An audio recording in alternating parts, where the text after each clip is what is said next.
নমস্কার বন্ধুরা, আপনাদের সবাইকে স্বাগত জানাই। এই ভিডিওতে আমি আপনাদের সাথে শেয়ার করব যে আমরা কিভাবে বহুদিন অবধি চুল কালো রাখতে পারি ন্যাচারাল কিছু জিনিস ব্যবহার করে, এবং এতে খুশকিও দূর হবে। এই রেমেডিটা ব্যবহার করলে চুল লম্বা হবে, ঘন হবে। তো আসুন দেখে নিই এটা কিভাবে করতে পারি আমরা। তো আমি এখানে একটা জবা ফুল নিয়ে নিচ্ছি। জবা ফুল কিন্তু আমাদের চুলকে কালো করতে সাহায্য করে, চুলের জন্য খুবই ভালো। জবা পাতারও ব্যবহার আছে চুলের যত্নে, তো আজকে আমি শুধু ফুলই নিলাম একটা। আর এই কারি পাতা নিচ্ছি, কারি পাতার গাছ রয়েছে আমার, ওখান থেকেই নিয়ে নিচ্ছি। কারি পাতা চুলকে কালো করতে এবং চুলের মানে বৃদ্ধিতে সাহায্য করে, চুল ভালো রাখতে সাহায্য করে। তো কিছু কারি পাতা আমি নিয়ে নিচ্ছি। যদি কেশুত পাতা থাকে আপনাদের কাছে তাহলে কেশুত পাতাও একটু নিতে পারেন। কেশুত পাতাও ন্যাচারালি কালো করে চুলকে। আর এগুলো নিয়ে আমি একটা পাত্রে একটু ফিল্টার করা জল 1 গ্লাস নিয়ে নিচ্ছি। এর মধ্যে আরও কিছু জিনিস ব্যবহার করব, সেটা হচ্ছে 1 চামচ, ছোটো 1 চামচ মেথি। মেথি হচ্ছে চুলের খুশকি দূর করে,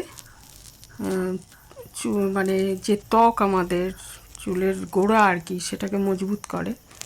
আর নিচে 1 চামচ কালো জিরা। কালো জিরাও চুলকে কালো করতে সাহায্য করে, এর আগেও আমি কালো জিরা দিয়ে দেখিয়েছি রেমেডি। আর ওই জবা ফুলটা নিয়ে নিচ্ছি, পাপড়িগুলো। আর কারি পাতা নিচ্ছি, কারি পাতাগুলো দিয়ে দিলাম। আর নেব 1 চামচ চা পাতা। চা পাতা আমাদের সবার বাড়িতেই থাকে, চা তৈরি করি আমরা। তো এটাও চুলকে কালো করতে সাহায্য করে, চুল ভালো রাখে। তো এই সব জিনিসগুলো মিশিয়ে, তো এর মধ্যে যদি আপনাদের কেশুত পাতা থাকে কাছে, কারো বাড়িতে গাছ থাকে, তাহলে কেশুত পাতাও কিছু দিয়ে দেবেন, তাহলে আরও ভালো হবে জিনিসটা। এটা ভালো মতো জাল দিয়ে নিচ্ছি আমি। আর এর মধ্যে আরেকটা জিনিস মেশাতে পারেন, সেটা হচ্ছে কয়েক টুকরো পেঁয়াজ, সেটাও মেশাতে পারেন। তো আমি পেঁয়াজটা আজকে দিইনি। তো এই জিনিসগুলোকে আমি ভালো করে জাল দিয়ে একদম প্রায় অর্ধেক করে ফেলবো। তারপরে এটাকে ঠান্ডা করে ছেঁকে নেব। এই মিশ্রণটা যদি আমরা সপ্তাহে 3 দিন ব্যবহার করি, চুলের গোড়া থেকে একদম চুলের মানে পুরো চুলে আর কি, যদি আমরা ব্যবহার করি, তাহলে চুল কালো হবে, ঘন হবে, লম্বা হবে, এবং কলপের দরকার পড়বে না বহুদিন। তবে নিয়মিত ব্যবহার করতে হবে, কারণ এটা তো ডাই নয় যে একদম সঙ্গে সঙ্গে কালো করে দেবে। তো 2 জায়গায় আমি এই যে মিশ্রণটা ঠান্ডা হয়ে গেছে, তো এবার 2 জায়গায় আমি করে নিচ্ছি। এটা 2 রকমভাবে ব্যবহার করা যায়। একটা হচ্ছে প্লেন, এটা এই মিশ্রণটা এটা লাগিয়ে রেখে দিলেন 1 ঘন্টা চুলের গোড়ায়, চুলে। তারপরে ভালো কোনো শ্যাম্পু দিয়ে চুলটা ধুয়ে ফেলতে হবে এবং সপ্তাহে 3 দিন এটা করতে হবে। আরেকটা হচ্ছে বাকি অংশটা দেখুন আমি শ্যাম্পু মিশিয়ে নিচ্ছি। যাদের সময় কম, হাতে 1 ঘন্টা লাগিয়ে রাখার সময় নেই, তারা এটা 10 মিনিট লাগিয়ে রাখবেন। ওই একই মিশ্রণ, ওটার সাথে আমি শ্যাম্পু মিশিয়ে নিচ্ছি।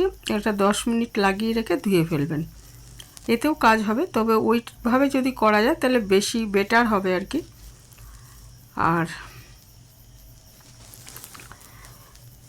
আর ওইটা মিশ্রণটা যারা লাগাবেন, 1 ঘন্টা লাগিয়ে রাখবেন, তারাও কিন্তু এটা ব্যবহার করতে পারবেন, যে পরে যখন শ্যাম্পু করবেন তখন ওটা দিয়ে শ্যাম্পু করে ফেলবেন।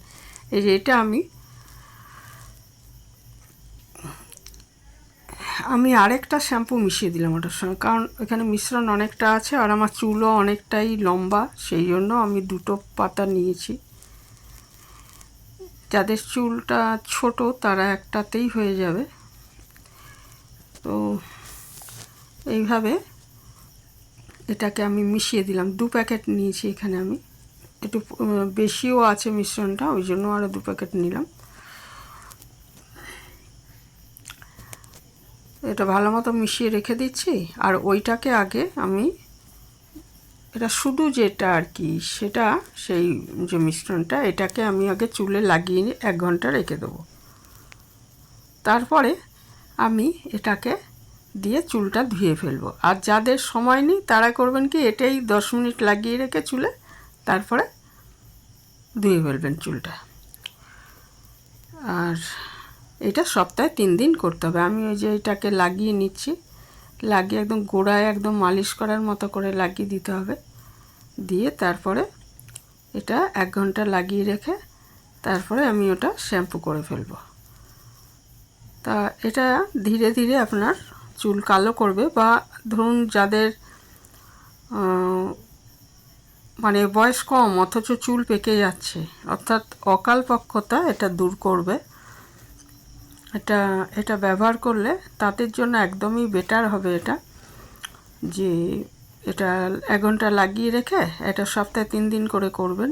লাগিয়ে রেখে তারপর ভালো কোনো শ্যাম্পু দিয়ে ধুয়ে ফেলবেন, বা ওই যে মিশ্রণটা করলাম আরেকটা শ্যাম্পু, একই মিশ্রণ শ্যাম্পু দিয়ে সেটা দিয়েও ধুয়ে ফেলা যাবে। তো এইভাবে করলে অবশ্যই চুল কালো হবে এবং চুলের খুশকি দূর হবে, চুল লম্বা আর ঘন হবে। তো এই ছিল আমার আজকের রেমেডি, এখানে শেষ করছি। ব্যবহার করে দেখতে পারেন বন্ধুরা, এখানেই শেষ করলাম।